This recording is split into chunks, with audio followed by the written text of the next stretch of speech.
All right, let's go ahead and go over this information. So we're going to go over all our information. I'm going to go over the questions first.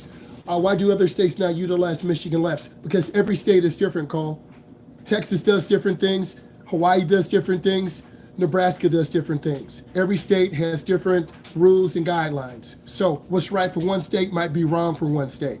Every state is set up differently. Okay? Good question. What is the process if your vehicle starts to skid? You lift your foot off the gas, you don't hit the brake, you steer where you want the car to go. What are the steps you should do if your brakes fail suddenly? You want to pump the brakes a couple times. You should have hydraulic fluid in the system to slow the car down. Then, if the car's not slowing down, you want to downshift to 4, to 3, to 2, to 1. And in some cases, you can put the car in neutral. We need more questions.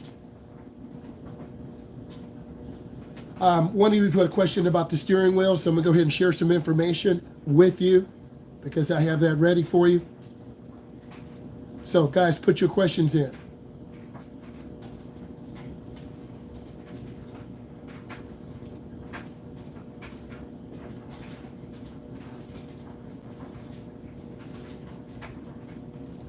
Okay, let's talk about State Farm.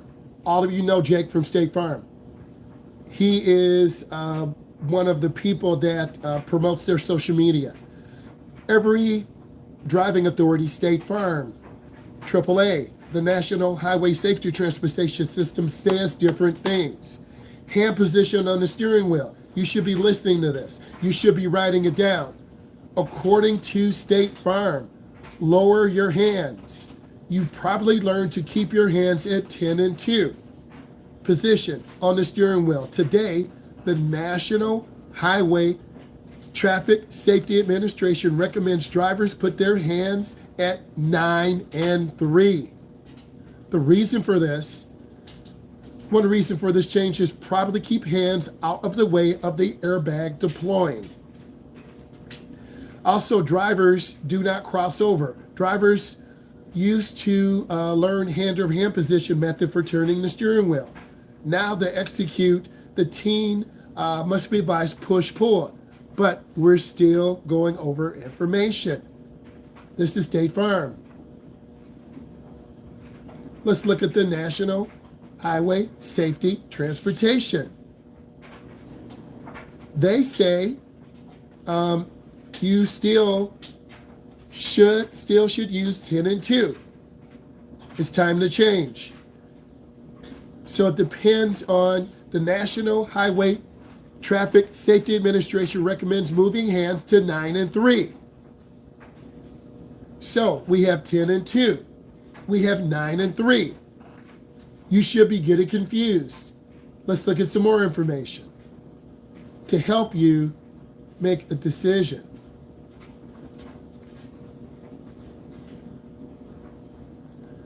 So it depends on how long your arms are. It depends on how big the steering wheel is.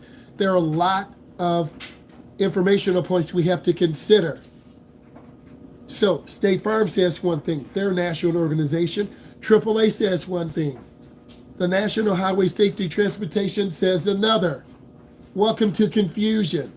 There's no one best way to turn the steering wheel. Let's see if we have more questions in there.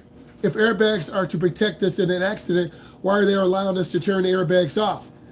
I never said turn airbags off. They may be a switch, but you should never turn the airbags off in the event of a crash.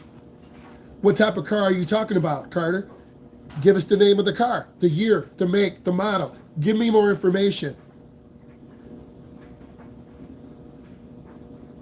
What should you do if you want to go slower? You want to drive in the tracks of other cars to reduce your speed. Your questions are not exciting. We need more questions. But don't worry.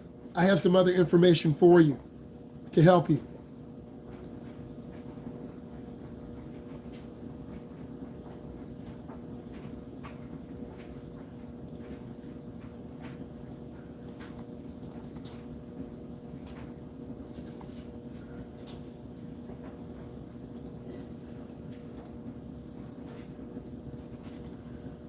Let's take a look at this information.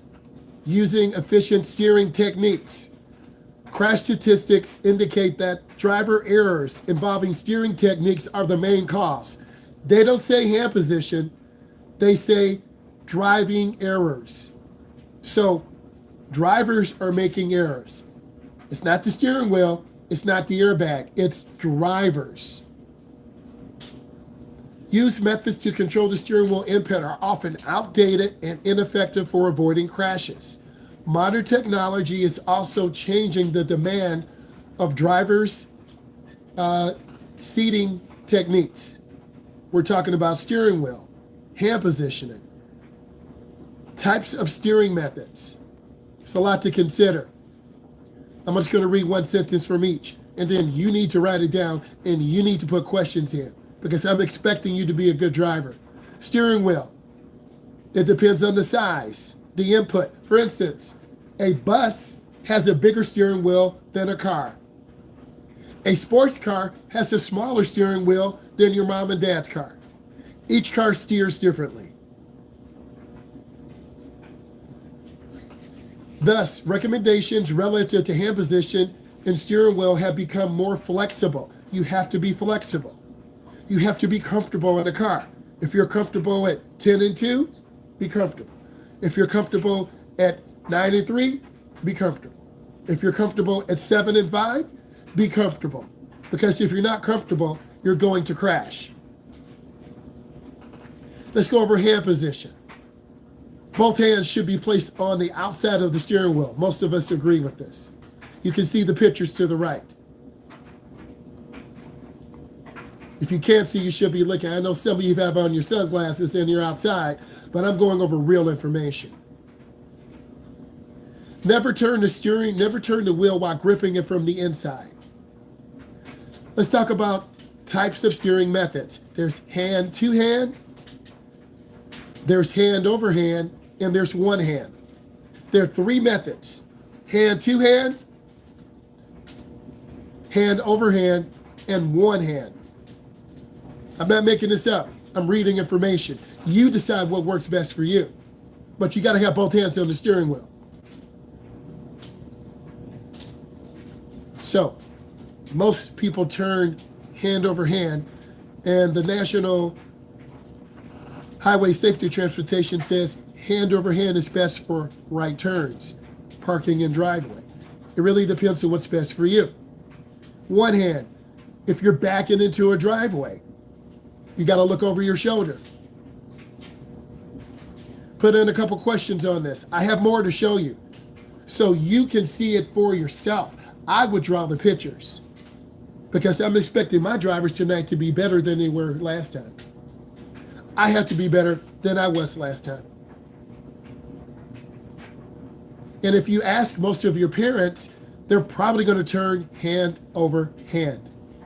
In the UK, we're not in the UK, they do hand to hand. They drive manuals. In the United States, we drive mainly automatics.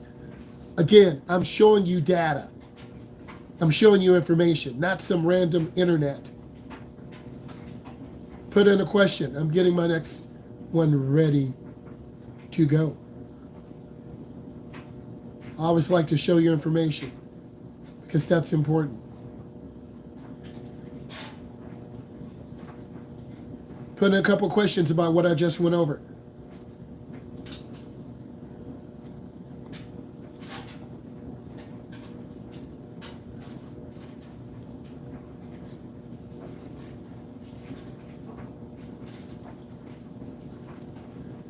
This is from AAA.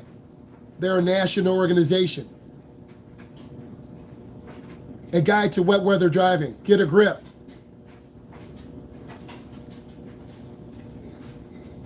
Learning the art of safe driving in adverse weather requires preparation and training. Preparing to drive in wet weather. Emergencies, by definition, happen suddenly with little time to evaluate the decision-making process. So if you have a blowout, you can lose control. If your brakes fail, you can lose control. If a deer comes out, you can lose control. If you run a light, you're going to hit someone. We don't have time to prepare for an emergency. Let's look at seating position. Really important. You should get some of these points. Correct seating adjustment puts your arms to perform gentle, smooth, precise movements. We're not gripping the wheel. We got to have a bend in our arm.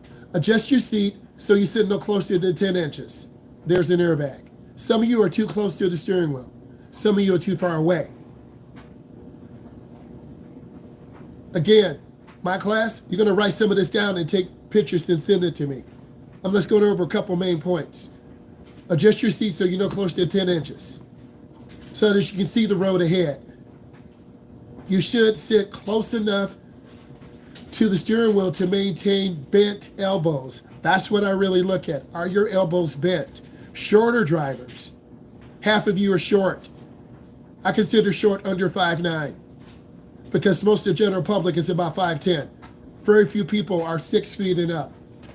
Shorter drivers may need to wedge a cushion or pedal extension. Confirm the position of mirrors. Don't forget to buckle up. Recognize the crisis. A lot of beginning drivers don't recognize the crisis. Man, I can't see. It's too dark. It's dangerous. So you have to recognize dangers. Beginning drivers don't recognize crisis. They keep driving and driving and driving until they realize, man, it's really dangerous. So please remember this. Wet roads mean poor traction. Conditions are the most dangerous the first 10 minutes.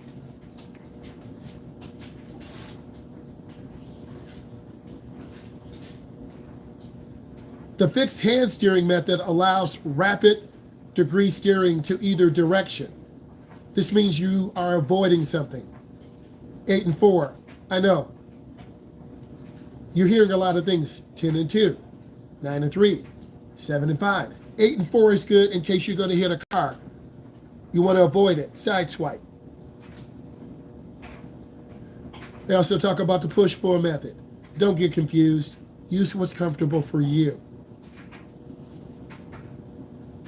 Type in questions for this. You'll learn more when you put in the questions.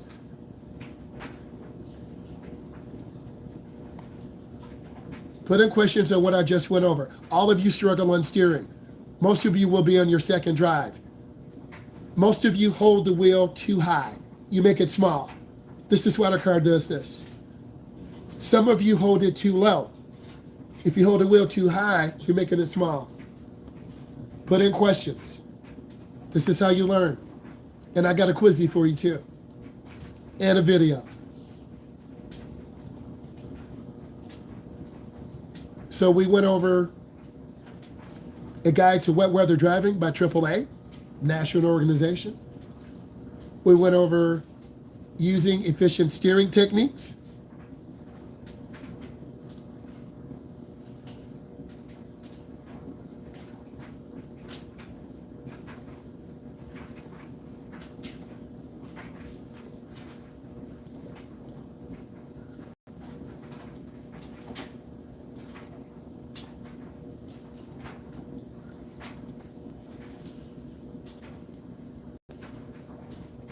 Okay, let's go over some of your questions because this is how we learn.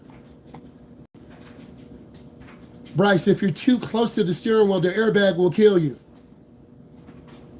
It likes eating people. So you can't be too close to the steering wheel. Most modern cars have airbags. Your hands should be relaxed, fixed. This is a fixed position where you're holding the steering wheel. What is push-pull? You do this around curves. You do this around curves. Blowout. Reduce your speed. Don't hit your brakes. You'll crash. Hold the steering wheel firmly. Try to regain control of the car. You'll hook your thumb into the steering wheel and you'll crash. Some beginning drivers panic and put their hand inside the steering wheel and they throw it. You'll throw the car into the curb. So we don't want to do that. I'll show you tonight. Evie, there's no one best way to hold the steering wheel. You found that out tonight, didn't you? Stay firm, AAA, the National Highway Safety Transportation. Evie, you got to do what's comfortable for you, correct? I know. Isn't it confusing? If your feet are too small to pivot, you're going to have to pick up your foot. Some people have little feet or little legs. Isn't it nice? God makes us all different. Yeah, so you're going to have to pick up your foot. Some of you play golf. Some people play video games. Some people build motors. So we each are different. What makes the condition dangerous? An ice storm. You're sliding all over the road. A rainstorm where you can't see. A snowstorm where you can't see. That's what makes conditions dangerous. It's a very pure question. So if you don't recognize this, you're going to go out and drive and crash and kill yourself. Very pure question. Love it.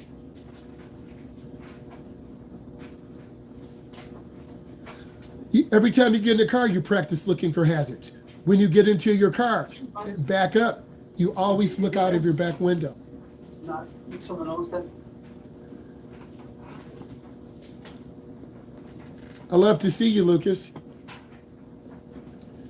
This is unrelated, but there are simulations online. Bryce, very good question. There are some. I've wanted to do this in class, but it's only for single player. But you guys do need to do some type of driving simulator. If you know of one, I'm trying to invent it. A driving simulator would be good. It would give you guys feedback.